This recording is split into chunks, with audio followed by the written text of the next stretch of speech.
नमस्कार, जोहार दोस्तों। मैं हूं आपका योगेश कुमार और आप देख रहे हैं आपका अपना यूट्यूब चैनल अपना क्लासरूम। दोस्तों, पिछला जेपीएससी की परीक्षा में जिस प्रकार से प्रश्न आए थे, अगर उसे फोकस किया जाए या उसे एनालिसिस किया जाए तो आपको लगेगा कि जो सामान्य किताबें हैं उन किताबों से प्रश्न जो है वे नहीं आए। ये प्रश्न कहाँ से आए, ये सोचने का विषय है। और इस कारण से आने वाली जेपीएससी की परीक्षा और जेएसएससी की परीक्षा में प्रश्न जहां से आएंगे, जिन किताबों पर फोकस किया गया है उन किताबों के आधार पर हम लोग अब ये नया सीरीज चला रहे हैं। दोस्तों, आप लोगों के लिए सबसे बड़ी बात है कि आपको रिजल्ट देना है। रिजल्ट देने के लिए आपको ज़्यादा से ज़्यादा किताबों को पढ़ना है। इसी कड़ी में हमारी ये श्रृंखला आपको बेहद ही आसान बना देगी। आपकी परीक्षा की दृष्टिकोण से आप ज़्यादा से ज़्यादा स्कोर कर पाएंगे और साथ साथ में आपकी जो क्वेरीज है वे क्वेरीज स्वतः ही आपको पूरी हो जाती है। दोस्तों, हम लोगों ने कोशिश की है कि आपकी जो परीक्षा, जो आने वाली आगामी परीक्षाएं हैं, उन परीक्षाओं को मद्देनजर रखते हुए झारखंड की जो इतिहास की सीरीज है, इस सीरीज को हम लोग कंप्लीट करें, क्योंकि प्रश्न बहुत ज़्यादा बनते हैं इन स्थानों से और यहाँ से आपको लगातार जो प्रश्न प्रत्येक वर्ष जो पूछे जा रहे हैं वह धीरे धीरे टफ होते ही जा रहे हैं। ऐसे में हमारे झारखंड की जो मुख्य पब्लिशर्स की जो किताबें हैं, खास करके वे किताबें जो वन लाइनर टाइप की बनाई गई है, वे किताबें आपको उतना महत्व या उतना प्रश्नों को सॉल्व करने में मददगार साबित नहीं हो रही। ऐसे में हमें मुख्य टेक्स्ट बुक को ध्यान में रखकर आगे की पढ़ाई को करनी चाहिए। चूंकि 11वीं जेपीएससी आ रही है और 11वीं जेपीएससी के पहले जेएसएससी की परीक्षा आ रही है। ऐसे में आपको ज़्यादा से ज़्यादा उन किताबों पर कंसंट्रेट करना चाहिए जो किताबें प्रामाणिक है और जिन किताबों पर हम निर्भर रहते हैं, खास करके जेपीएससी के और जेएसएससी के स्टूडेंट्स। दोस्तों, आप लोगों के लिए ये सीरीज बहुत ही महत्वपूर्ण होने जा रही है। आप पूरे वीडियो को इत्मीनान से देखें और स्वयं नोट्स बनाने की कोशिश करें। किसी और के द्वारा बनाए गए नोट्स आपके लिए लाभप्रद नहीं, बल्कि आपको हानि की सामना करना पड़ेगा। दोस्तों, ये सीरीज हम बी वीरोत्तम की कुछ पुस्तक से उठा रहे हैं, जो प्रारंभिक इतिहास, जो कि उत्खनन से प्राप्त प्रमाणों पर आधारित है, जो कि झारखंड की प्रारंभिक अवस्था का क्रमबद्ध वर्णन करती है और झारखंड की जनजातीय संस्कृति भारतीय समाज की किस प्रकार से एक अमूल्य निधि है, इस बारे में हम लोग यहाँ पर चर्चा करते हैं।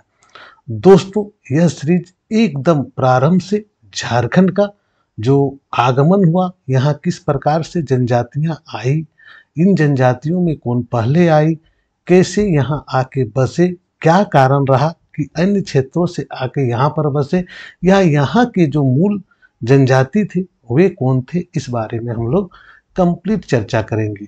ये चूंकि टेक्स्ट बुक से है तो आपको वन लाइनर आपको नहीं मिलेंगे, लेकिन अगर आप कंप्लीट वीडियो को अध्ययन करते हैं या कंप्लीट वीडियो को आप देख लेते हैं तो आपकी कोई भी ऑब्जेक्टिव्स के प्रश्न आपके छूटेंगे नहीं। दोस्तों, मैंने कोशिश किया है कि आपको ज़्यादा से ज़्यादा मटेरियल्स प्रोवाइड करवा दिया जाए, इसलिए अगर आप इस चैनल पर नए हैं तो कृपया सब्सक्राइब कर लें और डिस्क्रिप्शन बॉक्स में दिए हुए आपके व्हाट्सएप ग्रुप और टेलीग्राम ग्रुप से आप जुड़ जाएं। दोस्तों, वहां पे आपको पीडीएफ नोट्स भी अवेलेबल हो जाएंगे। धन्यवाद। आगे आप लोग हमारी मेहनत को देखें और साथ साथ में लाइक कर दें और अगर अच्छा लगे तो कृपया कमेंट भी करें। चलिए आगे हम लोग विषय पे जाते हैं और आज हम लोग देखते हैं झारखंड का प्रारंभिक इतिहास। चूंकि झारखंड का ये प्रारंभिक इतिहास का सीरीज है और झारखंड के प्रारंभिक इतिहास में हम लोग 2 पार्ट में इसे चर्चा करेंगे। पहला पार्ट आज हो रहा है, फिर कल क्लासेस होंगी, उसमें आपका सेकंड पार्ट का वीडियो अपलोड हो जाएगा। दोस्तों, कोशिश कर रहा हूं कि आप लोगों को एग्जाम से पहले सारे मटेरियल्स मिल जाए।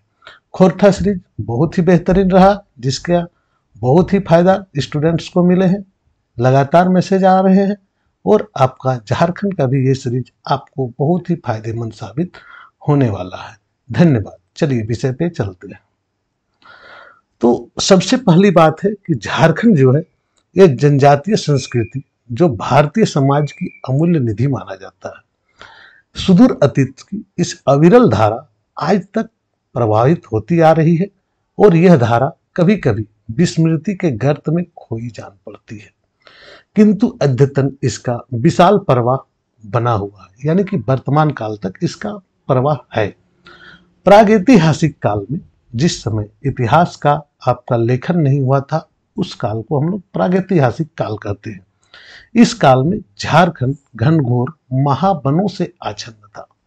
कहने का मतलब है कि प्रागैतिहासिक काल में यह झारखंड प्रदेश कंप्लीटली वन से आच्छन्न था, और पूरे वृक्षों की सघनता ऐसी थी कि 5 से 6 मीटर से अधिक कुछ भी नहीं दिखाई देता था। उस समय यहाँ अन्य स्थानों की तरह ऐसे मानव का निवास था जो अर्ध मानव थे, यानी कि प्रागैतिहासिक काल में जैसे अन्य जगहों का इतिहास है, उसी प्रकार से झारखंड का भी इतिहास था। यहाँ भी अर्ध मानव ही माना जा सकता था, यानी कि रहने की जो शैली थी उस आधार पर हम कह सकते हैं। यह स्थिति आज से प्राय 20,000 वर्ष पूर्व की है, क्योंकि आप लोग इतिहास में पढ़ते हैं ज्ञानी मानव का जो आगमन हुआ था 40,000 ईस्वी पूर्व का बात है। तो इस प्रकार से यहाँ पे 20,000 वर्ष पूर्व की ये बात कही जा रही है। झारखंड जंगलों पहाड़ों से आच्छादित होते हुए भी बाह्य जगत से सर्वथा कटा हुआ कभी नहीं रहा, यानी कि बाह्य जगत से इनका मेलजोल रहा।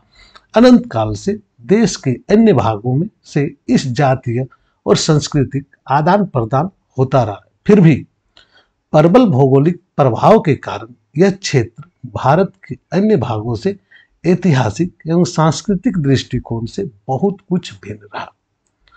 यहाँ एक विशिष्ट सभ्यता का प्रादुर्भाव एवं विकास हुआ, जिसने बाह्य प्रभावों के बावजूद अपनी एकात्मकता को अक्षुण्ण बनाए रखा। विंध्य और कैमूर की श्रेणियों ने इसे उत्तर से होने वाले आक्रमणों से सदैव अभयदान दिया। विंध्याचल जिसे बोलते हैं, और कैमूर के पहाड़ी श्रेणियों के होने के कारण उत्तरी तरफ से इनका आक्रमण से यहाँ रोक मिला। वस्तुतः गुप्त शासकों एवं बाद में शशांक को अगर छोड़ दें तो प्राचीन भारत के समय में किसी भी राजवंश ने इस भाग पर अधिक समय तक राज्य नहीं किया। अगर तुर्क विजेताओं की बात करें तो अपने 300 वर्षों के शासन काल में इस क्षेत्र में कभी भी आक्रमण न कर पा सके। मुगल सम्राट भी कभी कभी ही यहाँ प्रवेश कर सके। इन विशेष परिस्थितियों के कारण इस प्रदेश के इतिहास का तथा सांस्कृतिक प्रगति का एक विशेष दिशा में झुका हुआ रह गया।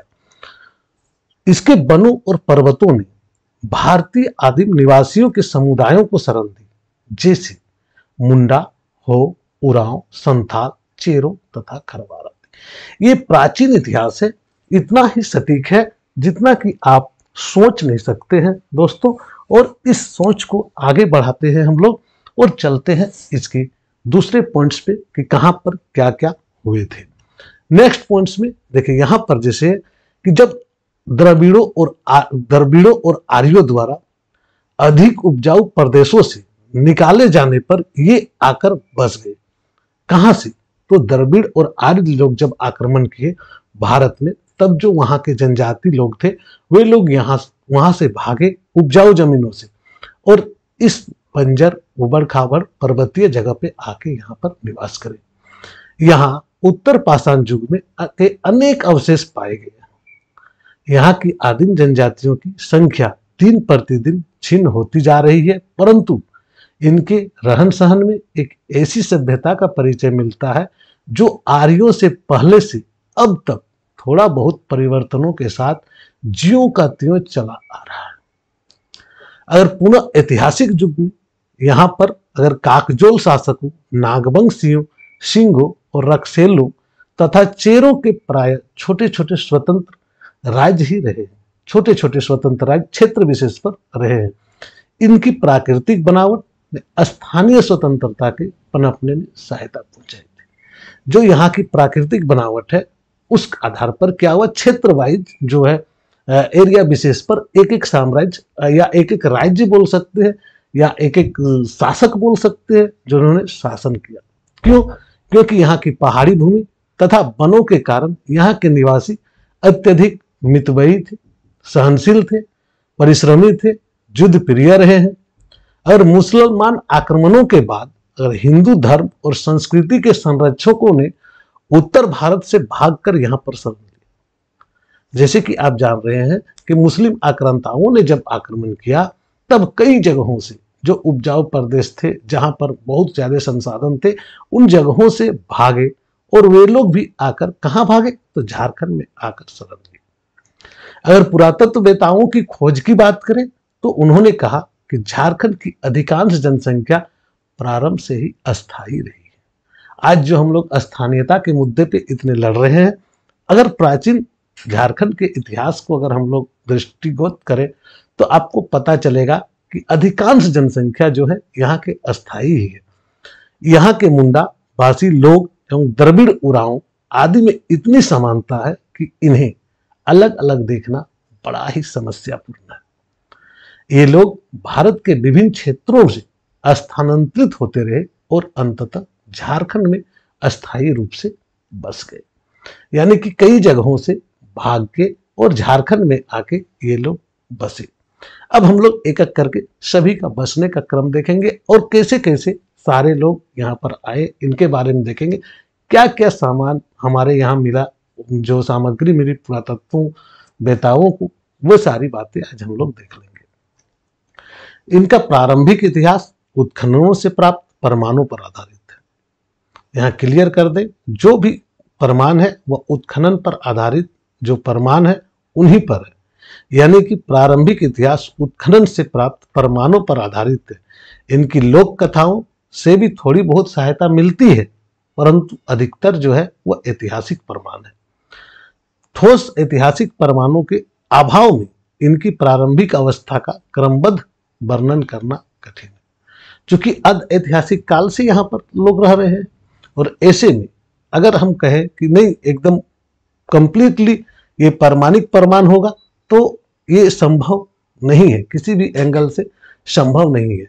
तो ऐसी स्थिति में हम लोग को क्रमबद्ध जानकारी, क्योंकि क्रमबद्ध जानकारी की जहां तक बात है तो संपूर्ण भारतीय इतिहास में क्रमबद्ध जानकारी का अभाव रहा है। हमें इतिहास लिखने की जो शैली है यह शैली ही पता नहीं था और हम लोगों ने इतिहास को अपने अनुसार लिखा, जिस अनुसार ब्रिटिश इतिहास या जिस अनुसार अन्य देशों के इतिहासकार ने लिखा उस अनुसार हमारे इतिहास क्रमबद्ध ढंग से नहीं मिलते हैं। वही हाल झारखंड के साथ भी है।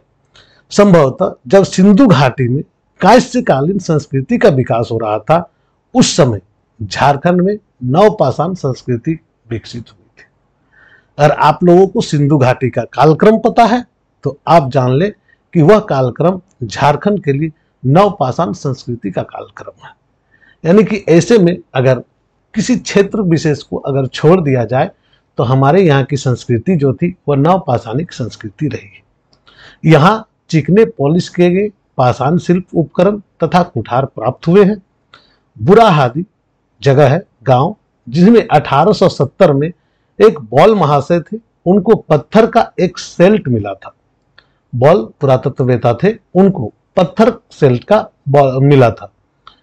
बुरजू में एससी राय ने स्लेटी पत्थर से पॉलिश की हुई छेनी प्राप्त किए थे और सन 1868 में कप्तान बिचिंग को चाईबासा के निकट जो रोरो नदी के तट पर नवपाषाण युग के उपकरण मिले थे, जिसमें परस्तर चाकुओं कहने का मतलब होता है पत्थर के चाकुओं की प्रधानता थी। 1917 में इसी प्रकार की चीजें C.W. सैंडरसन को संजन नदी के तट पर मिली थी। बुरुहातू में ही SC राय ने स्लेट की पत्थर की एक छेनी तथा क्वार्ट्ज पत्थर की पॉलिश की हुई एक छेनी भी पाई थी। अगर दरगामा गांव की बात करें तो एक ग्रामीण को सन 1915 ईस्वी में तांबा के 5 सेल्ट मिले थे। श्री राय को भी यहां पर लोहा तथा तांबा का एक आरी प्राप्त हुई थी। दोस्तों, पूरा प्राचीन भारत का इतिहास अगर आप देखेंगे तो ये आरी जो शब्द है ये झारखंड में ही मिला था और ऐसा माना भी जाता है सर्वप्रथम लोहे गलाने की जो परंपरा है ये झारखंड की देन है। हमारी सभ्यता, हमारी संस्कृति में लोहे गलाने की परंपरा बहुत ही प्राचीन काल से चलते आ रही है। बोरमैन महोदय ने नवपाषाण कालीन जो हस्त कुठार है उनको यहाँ पे देख के ये डिसीजन किया था कि ये 12 प्रकार के हस्त कुठार झारखंड में मिले। इनमें से अधिकांश प्रकार जो है वह हस्त कुठार झारखंड में पाए गए थे, यानी 12 प्रकार के जितने हस्त कुठार है इसमें से अधिकांश जो है आपको झारखंड में मिले थे। गोल हस्त कुठार और दूसरे शिल्प उपकरण के संकेत देते हैं इस क्षेत्र में नवपाषाण कालीन सांस्कृतिक प्रभाव 2 बार क्रम से आया होगा। संभवतः पहला सांस्कृतिक अतिक्रमण 1500 ईस्वी पूर्व के लगभग और दूसरा इससे भी पहले हुआ होगा। इसी युग में ऑस्ट्रेलाइड अर्थात मूल रूप से जो मुंडा भाषी जनजातियां हैं झारखंड में आई होंगी ऐसा आशा किया जाता है और आर्यों के आगमन के बाद द्रविड़, उरांव आदि जातियां उत्तर पश्चिमी क्षेत्रों से स्थानांतरित होकर झारखंड आदि क्षेत्रों में पहुंचे और वहां के प्रोटो ऑस्ट्रेलाइड जनसंख्या को काफी हद तक प्रभावित किया। माना जाता है कि खरिया, बिरहोर तथा असुर झारखंड की प्राचीनतम जनजातियां, मुंडा, उरांव, हो जनजातियां बाद की और कोरवा प्राचीनतम एवं बाद की जनजातियों के बीच की कड़ी है। मोस्ट इंपॉर्टेंट चीजें हैं जो कि आपको जानना है और ये प्रश्न आपको पूछे जाते हैं। मुंडा, उरांव, हो जनजातियों के बाद की जनजाति माना गया है और कोरवा को खरिया, बिरहोर, असुर के बीच की जनजाति माना गया है। चेरों, खरवार, भूमिज तथा संथाल आदि को भी परवर्तीकालीन यानी कि बाद की जनजाति मानी गई है। अगर झारखंड की प्राचीनतम जनजातियों में एक खरिया भी है, वे अभी सिंहभूम तथा मानभूम बहुत कम संख्या में बच रहे हैं।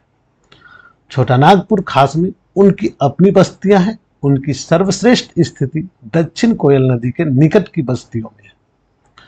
प्राचीन काल में ये रोहतास से लेकर पाटलिपुत्र यानी कि पटना तक फैले हुए थे और वहां से निकाले जाने पर वे दक्षिण कोयल क्षेत्र में चले आए।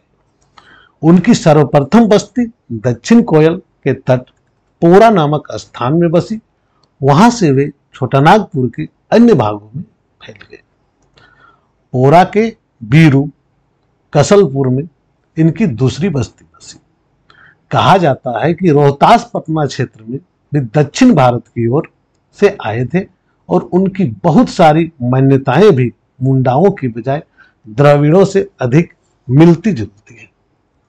अतः संभव है कि दक्षिण भारत से विंध्य श्रेणियों को पार कर ये मगध क्षेत्र होते हुए कहां प्रवेश किए, तो छोटानागपुर में प्रवेश किए।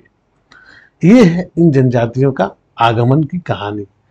इसी प्रकार से बिरहोर को भी माना जाता है कि वे कैमूर के पहाड़ियों से होते हुए ही छोटानागपुर में आए थे। वे बिरजिया तथा असुरों की तरह ही छोटानागपुर में प्रविष्ट होने वाली प्रारंभिक जनजातियों में से एक थे। स्वयं असुर जो है वो नवपाषाण काल से लेकर लोह युग तक छोटानागपुर में फलते फूलते रहे।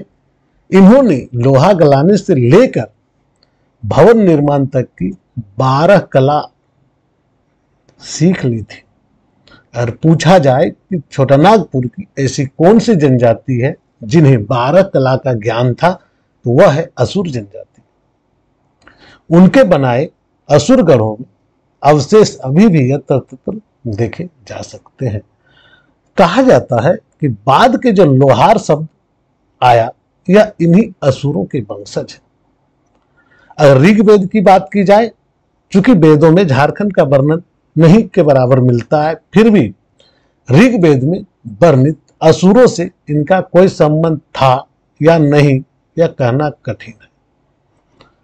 असुरों की ही एक शाखा नागों की थी, जिसने आर्य विरोधी कहा जाता था। आर्य विरोधी क्यों कहा जाता था, इसके पीछे भी एक रहस्य है, उस बारे में भी आगे कहेंगे। मुंडा तथा उरांव निसंदेह प्राचीन छोटा नागपुर से लेकर आज तक इस क्षेत्र की प्रमुख जनजातियां हैं।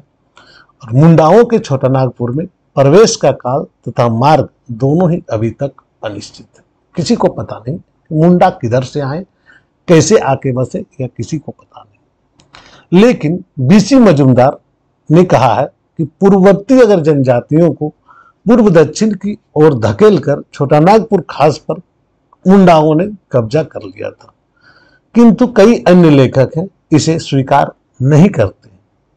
तो ऐसा माना जाता है कि छोटा नागपुर की असुर सभ्यता को नष्ट करने वाले मुंडा ही थे।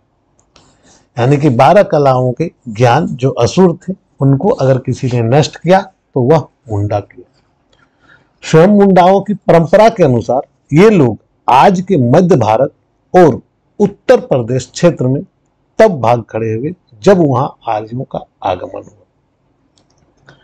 कीकट मगध में आर्यों के विस्तार के बाद उन्हें वहां से भी हटकर पहले रोहतास क्षेत्र में और बाद में छोटा नागपुर क्षेत्र आना पड़ा था।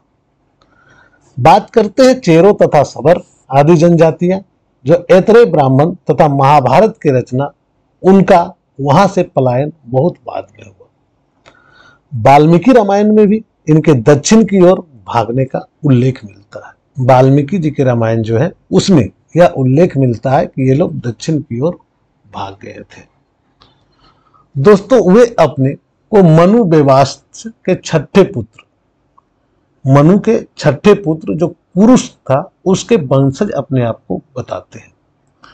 इनके छोटा नागपुर क्षेत्र में बस जाने के बाद इनसे आर्य प्रदेश की रक्षा के लिए त्रिशंकु के पुत्र जो हरिश्चंद्र ने सोन नदी के तट पर एक किले का निर्माण कराया था और अपने पुत्र रोहितासु के नाम पर इसका नामकरण रोहितासगढ़ किया था, जो आज रोहितासगढ़ है, रोहतासगढ़ है। मुंडाओं का अवध नरेश राम से अच्छा संबंध था और वनवास के पूर्व उनके राज्याभिषेक की तैयारी में बाधकों के रूप में ये भी सम्मिलित थे। भगवान राम की यहाँ पर बात की जा रही, और बाधकों कहने का मतलब है कि बजाने वाला जो लोग थे वह यहीं से गए थे, उनके राज्य वनवास के पूर्व जो राज्याभिषेक हो रहे थे उसमें। अगर महाभारत काल की बात कर ले तो पांडवों ने जब जरासंध की हत्या कर दी थी तो मुंडाओं का मित्र जरासंध था। इस कारण से वे लोग महाभारत युद्ध में कौरवों की ओर से सम्मिलित हुए थे। भीष्म पितामह की सेना के साथ इन्हें रखा गया था। सत्यकी ने इसकी तुलना राक्षसों से की, इसलिए इसकी तुलना राक्षसों से की थी। एक अन्य परंपरा के अनुसार ये आजमगढ़ उत्तर प्रदेश क्षेत्र के छोटा नागपुर से आए थे। कहने का मतलब है आजमगढ़ से यहां आए थे। कुछ मुंडा अपनी मूल भूमि तिब्बत को मानते हैं, जहां से उत्तरी पूर्वी हिमालय क्षेत्र से होते हुए ये अंततः दक्षिण बिहार पहुंचे। वहां से भी जब उरांव, चेरों तथा खरवारों द्वारा इन्हें भगाया जाने लगा, तब ये लोग छोटा नागपुर पहुंचे। चूंकि उन दिनों इनका जो नेता था वो बिरसा मुंडा था और बिरसा ने सुतिया पाहन को अपनी जाति का नेतृत्व सौंपा था। सुतिया ने अपने ही नाम पर इस क्षेत्र का नाम सुतिया नागखंड रखा था। बाद में मुंडाओं ने ऐतिहासिक नागवंश की स्थापना में अपना योगदान दिया और बिरसा मुंडा के अनुयायी भूमि की तलाश में पठारी क्षेत्र में फैल गए। बिरसा का एक अनुयायी कोरुम्बा उस इलाके में बस गया जो बाद में कोशंबे के नाम से या कोराम्बे के नाम से विख्यात हुआ। दोस्तों, ये सारी बातें बी वीरोत्तम की पुस्तक से ली गई है और आपको शंका करने की इसमें कोई गुंजाइश नहीं है।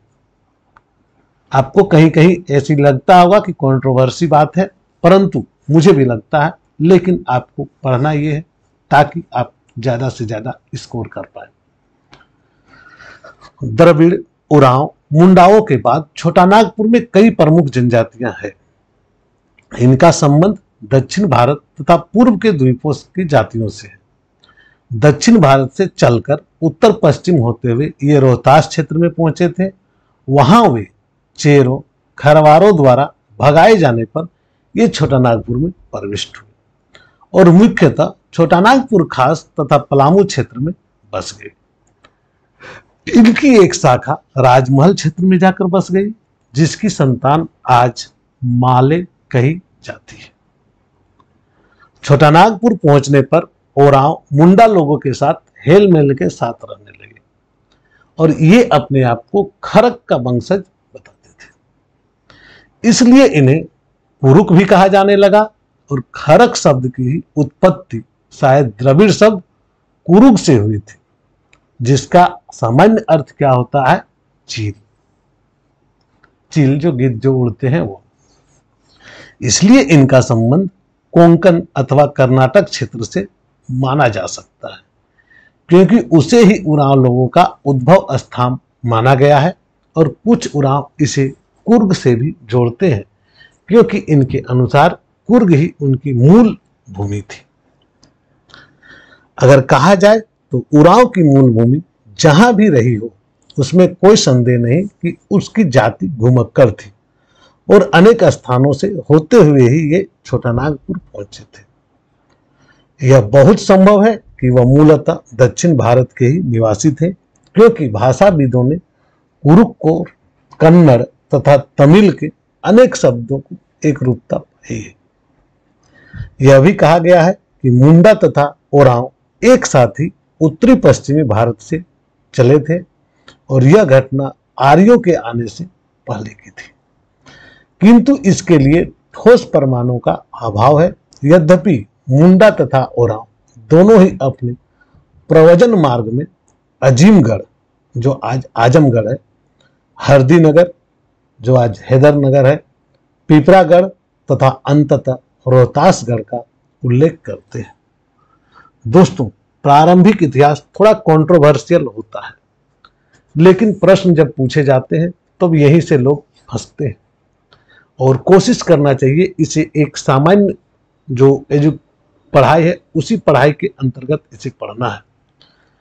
कहा गया है कि ओरांव लोगों का प्रव्रजन के विषय में एकमात्र निश्चित बात यह है कि वे अंततः रोहतासगढ़ पहुंचे थे और ओरांव अनुश्रुति के अनुसार सरहुल पर्व के अवसर पर जब ये नाच गान में मस्त थे, मुसलमानों ने इस पर अचानक हमला कर दिया और इन्हें रोहतासगढ़ से निकाल के बाहर किया। कभी कभी ये बात कई इतिहासकार सत्य नहीं मानते हैं, क्योंकि झारखंड में अगर मुसलमानों का प्रविष्ट माना जाता है वह 1193 ईस्वी के आसपास माना जाता है। पहले बिहार में प्रविष्ट नहीं हुए थे।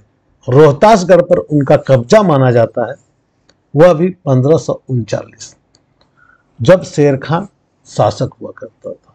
दोस्तों, यहां ध्यान रखेंगे कि बिहार झारखंड उस समय एक ही था। पुनः ओरांव स्वयं यह स्वीकार करते हैं कि फनी मुकुट राय के राजा बनाए जाने के पूर्व ही ये छोटानागपुर में बस चुके थे। कुछ ओरांव अपने उपयुक्त शत्रुओं का उल्लेख मलेच्छ के नाम से करते थे। उल्लेखनीय है कि यह मलेच्छ शब्द का प्रयोग हिंदू उन सभी जातियों के लिए करते हैं जिन्हें वे अपवित्र समझते हैं। अतः अधिक संभव है कि ओरांव लोगों का यहाँ मलेच्छ से मतलब था चेरो, खरवार, क्योंकि उत्तर प्राचीन काल का अगर बात करेंगे रोहतास क्षेत्र में जो खरवारों का आधिपत्य था, चेरों का आधिपत्य था, आज भी उस क्षेत्र में इनकी बहुत बड़ी आबादी है। रोहतास से निकाले जाने पर ओरांव दो शाखाओं में बट जाते हैं। एक शाखा गंगा के किनारे किनारे चलती हुई राजमहल की पहाड़ियों की ओर पहुंचती है और वहां बस जाती है। इनकी जो वंशज है वह मलेर जनजाति कहलाती है। दूसरी शाखा जो है सोन नदी पार करके उत्तरी कोयल की घाटी में बसती है। कुछ लोग पलामू में बस जाते हैं और कुछ से छोटा नागपुर खास आ जाते हैं। यहां उस समय मुंडाओं की मामूली सी आबादी थी जिनसे इनका संपर्क होता है, और इन दो जनजातियों में से पारस्परिक संघर्ष का कहीं भी कोई उल्लेख नहीं मिलता। लेकिन मुंडा अनुश्रुति के अनुसार मुंडाओं ने इसका खुले मन से स्वागत किया, लेकिन एक शर्त रखी थी इन लोगों के लिए कि यह मांस ना खाएं और यज्ञोपवीत का परित्याग कर दें। यानी कि ये लोग मांस खाना प्रारंभ कर दें और यज्ञोपवीत जो है उसको छोड़ दें, यानी कि जनजातियों की तरह रहे, ब्राह्मणों की तरह रहने का कोशिश ना करें। स्वयं ओरांव लोग कहते हैं कि ये जो मुंडाओं से अधिक सभ्य थे और उन्होंने ही मुंडाओं को हल से खेती करना तथा दोन जमीन को तैयार करना सिखलाया था। और ओरांवों की निरंतर संख्या जब बढ़ती गई तो ये दबाव मुंडा छोटा नागपुर खास के उत्तरी पश्चिमी भाग से हटते चले गए, और प्राचीन काल में जो मानभूम और ढालभूम के भूमिज तथा सिंहभूम और मानभूम एवं हजारीबाग क्षेत्र के जो संथाल बहुसंख्य थे, इनकी मिलीजुली संख्या कई लाख की रही होगी। ये सभी आर्य विजेताओं के विरोधी थे। अतः आर्यों से इनका स्वान पूजक तथा ब्राह्मण विरोधी आदि शब्दों का प्रयोग किया है। आर्य इन्हें अदर्शनीय माना है, अमानवीय माना है, मांस भक्षक माना है, जीव भक्षक माना है, जादू टोना युक्त लोग माना है, जो कि अपना रूप बदल सकते हैं। इस प्रकार से आर्य लोग इन लोगों के बारे में कहा गया। अगर 19वीं शताब्दी के मध्य तक का बात करें तो बहुत से लोग इनकी जादू टोना वाली शक्ति में विश्वास करते थे और समझते थे कि ये अपने शत्रुओं को नष्ट करने के लिए ये लोग जादू द्वारा अपने को बाघ भालू के रूप में भी बदल सकते हैं। कैसा मजा आता होगा, सोच के देखिए। मुंडा ओरांवों की तरह ही भूमिज तथा भूइया जनजातियां भी छोटा नागपुर में अत्यंत प्राचीन काल से बसी हुई है। भूमिज जिसको भूइया बोलता है, उनका पूर्वातिहास अंधकार के गर्त में छिपा हुआ है और इनकी अपनी अनुश्रुतियां भी इस अंधकार को भेदने में सहायक नहीं होती। ऐसा लगता है कि दक्षिण बिहार में दूर दूर तक इनकी आबादी फैली हुई थी और अंततः भूमिज मानभूम क्षेत्र में और हो तथा भूइया क्रमशः सिंहभूम तथा पलामू क्षेत्र में सिमट कर रह गए थे और बहुत दिनों तक नवागत लोगों को अपने क्षेत्र में प्रवेश करने से रोकते रहे।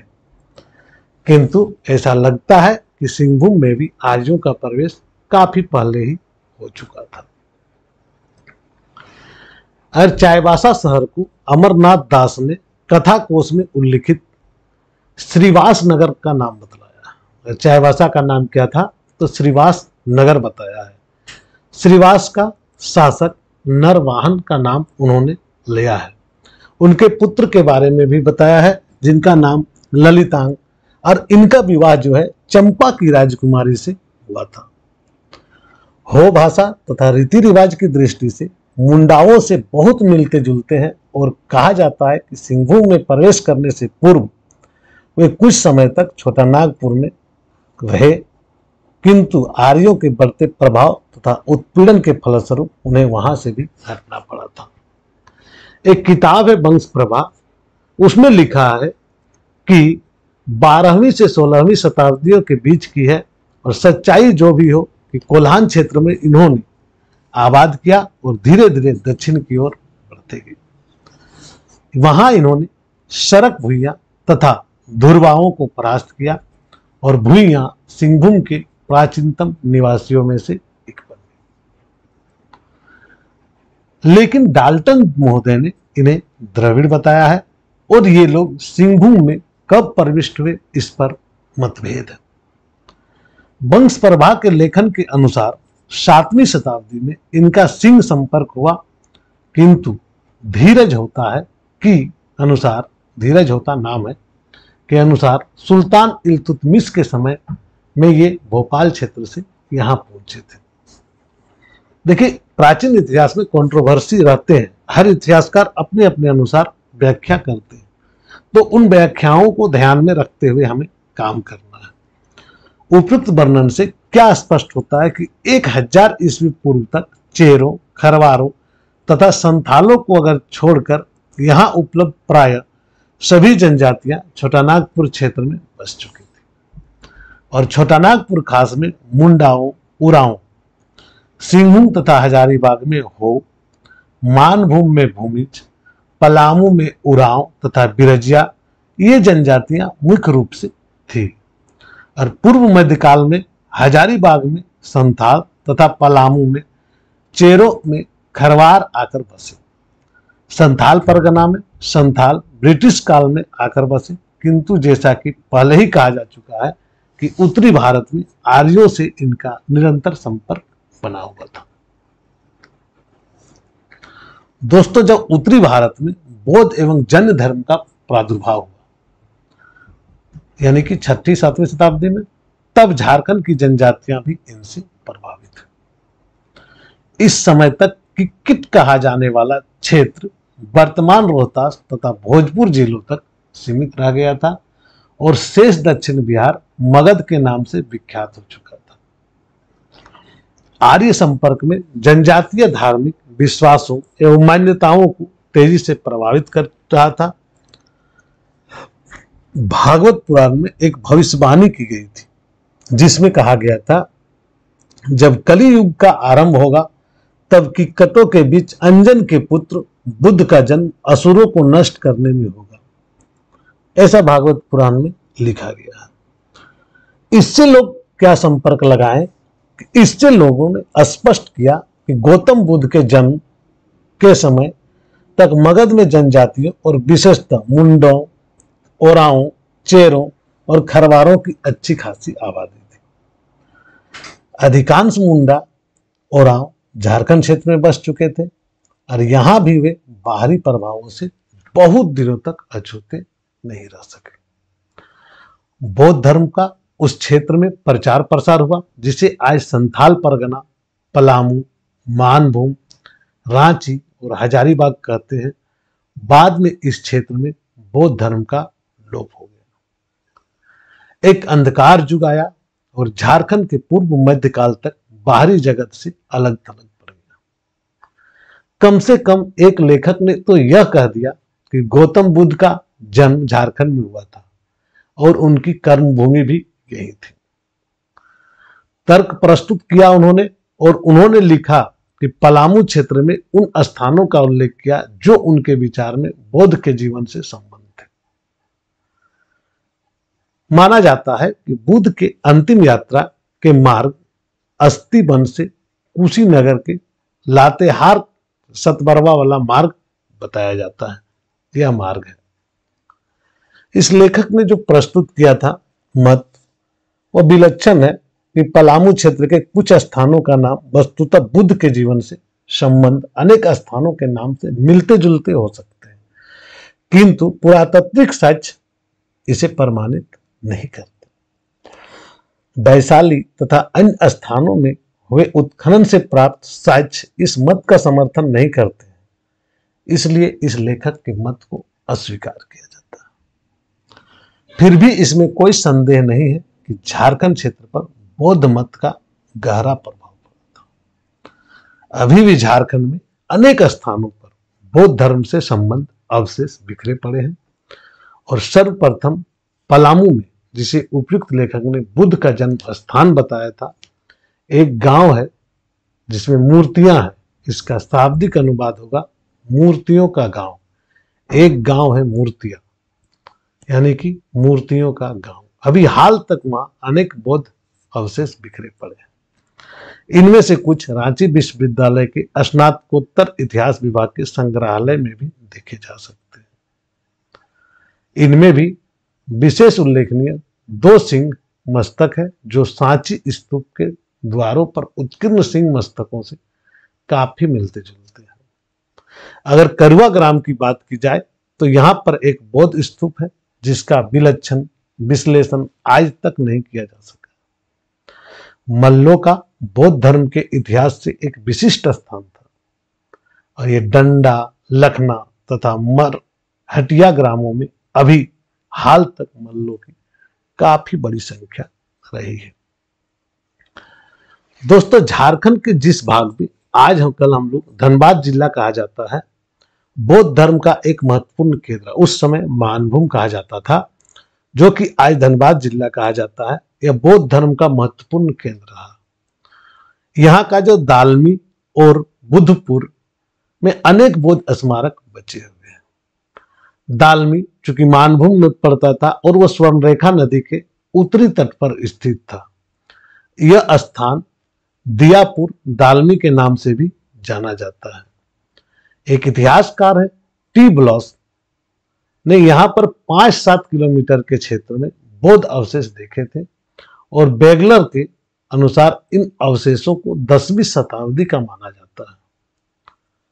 जो बुद्धपुर है वह कंसई नदी के तट पर है और यहाँ एक पहाड़ी की ढलान पर एक प्राचीन मंदिर है जो बुद्धेश्वर मंदिर के नाम से विख्यात है। यह ध्वस्त स्थिति में है और स्थानीय लोगों ने इसमें एक शिवलिंग की स्थापना कर ली है। उस समय चूंकि आजादी के पहले की बात है, यानी कि प्राचीन काल की, जो पुरुलिया अब जो बंगाल में है, 40 किलोमीटर की दक्षिण पूर्व में एक स्थान है जिसका नाम है पाकबीरा। 1865 ईस्वी में यहाँ आरसी बोकन ने वहां बौद्ध खंडहर देखा था और पाकबीरा और बारहमसिया गांव में बीच लथोन टोंगरी नामक पहाड़ी है और यहाँ पर बेगलर ने कई चैत्य अवशेषों का भी पता लगाया था।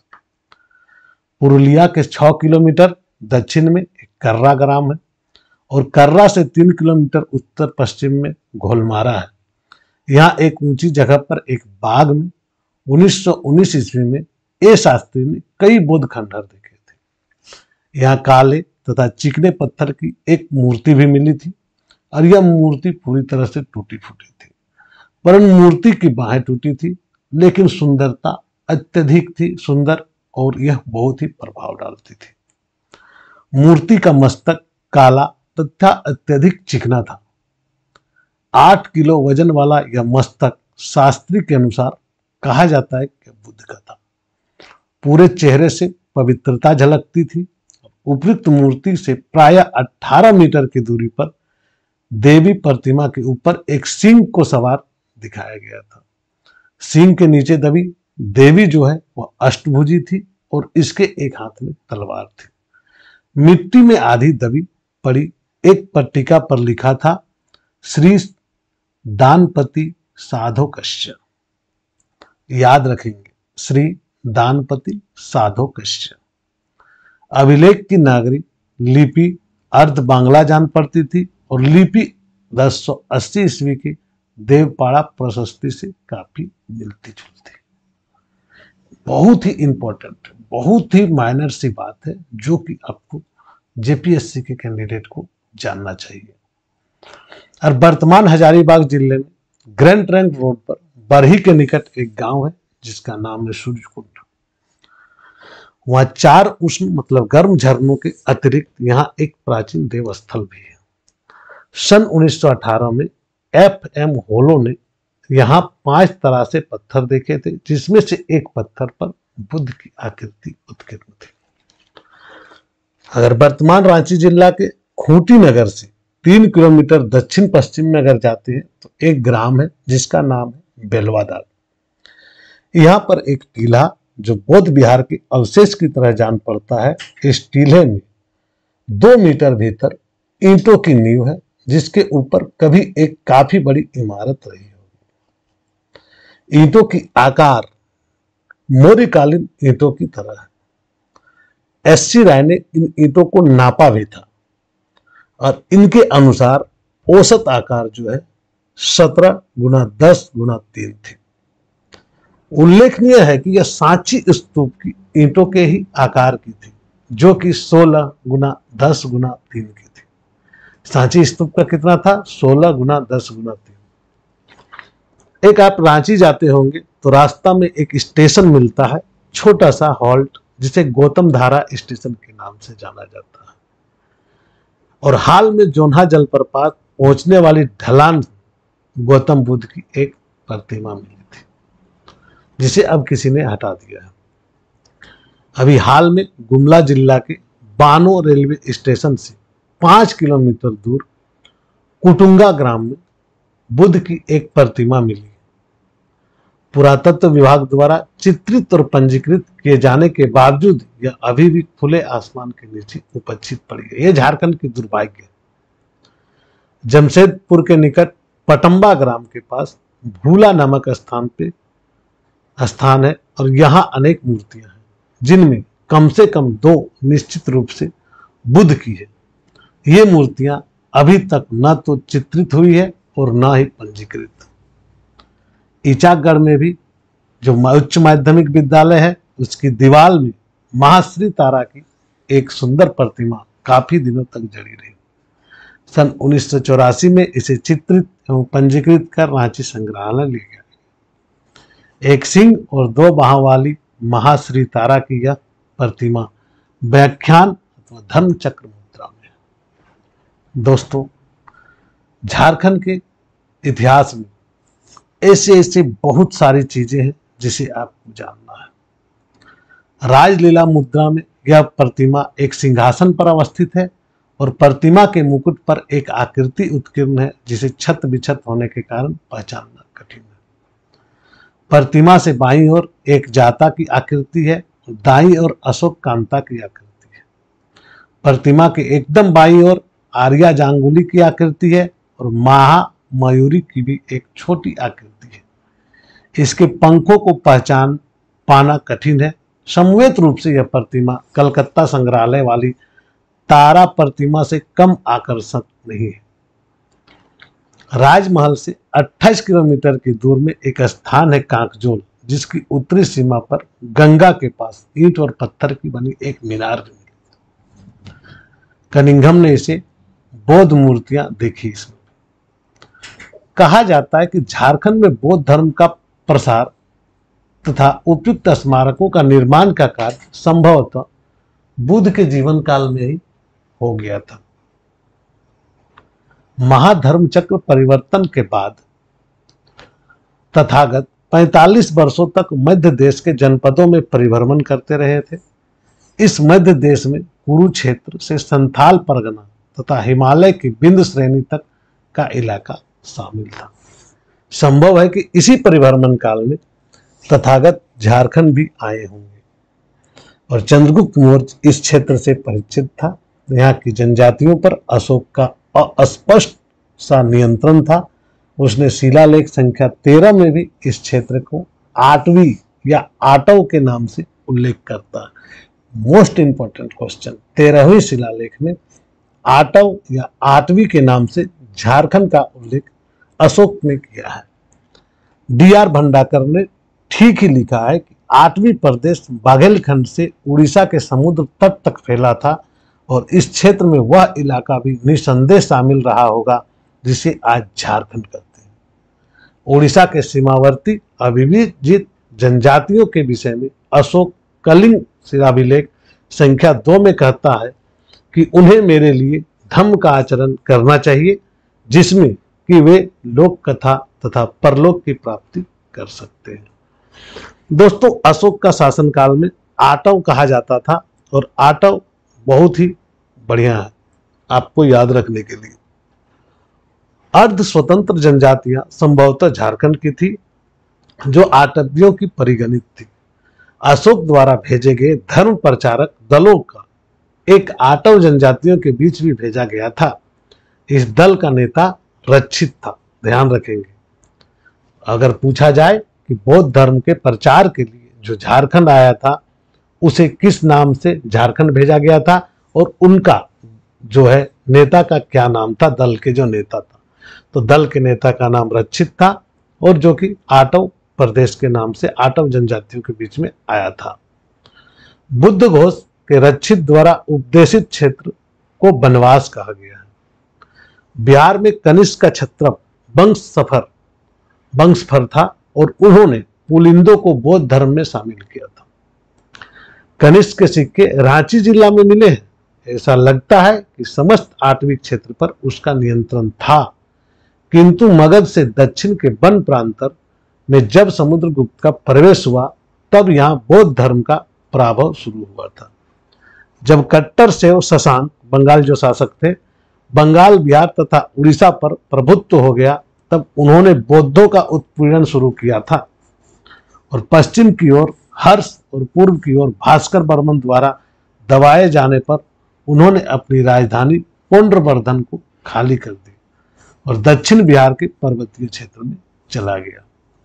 अब उसकी शक्ति का केंद्र बरूनिका बनी, जिसे इन दिनों बरून अथवा सोन ईस्ट बैंक कहते हैं, और शक्ति धर्मावलंबी शशांक की मूर्ति भंजक उग्रता इतनी बढ़ी कि उसने झारखंड के सभी बौद्ध केंद्रों को नष्ट कर दिया। बंगाल के पाल शासकों के समय में वज्रयान बौद्ध झारखंड क्षेत्र में फलते फूलते रहे और इसी काल में किसी समय राजरप्पा की छिन्नमस्ता शक्तिपीठ की भी स्थापना माना जा सकता है। छिन्नमस्ता बौद्ध वज्र योगिनी की ही हिंदू रूप है, किंतु शीघ्र ही मुस्लिम आक्रमणकारों ने बौद्ध धर्म के मत का विनाश किया और सीमावर्ती झारखंड में इनका हिंदुओं की बाढ़ में लोप हो गया। दोस्तों, बौद्ध धर्म तक हम लोग आज देख लिए और इसके पश्चात हम लोग कल जैन धर्म का प्रादुर्भाव झारखंड में और इससे आगे का कंटिन्यू करेंगे नेक्स्ट पार्ट में। तब तक के लिए आप लोगों से विदा चाहता हूं। धन्यवाद। अगर वीडियो अच्छा लगा हो तो कमेंट जरूर करें। Thank you.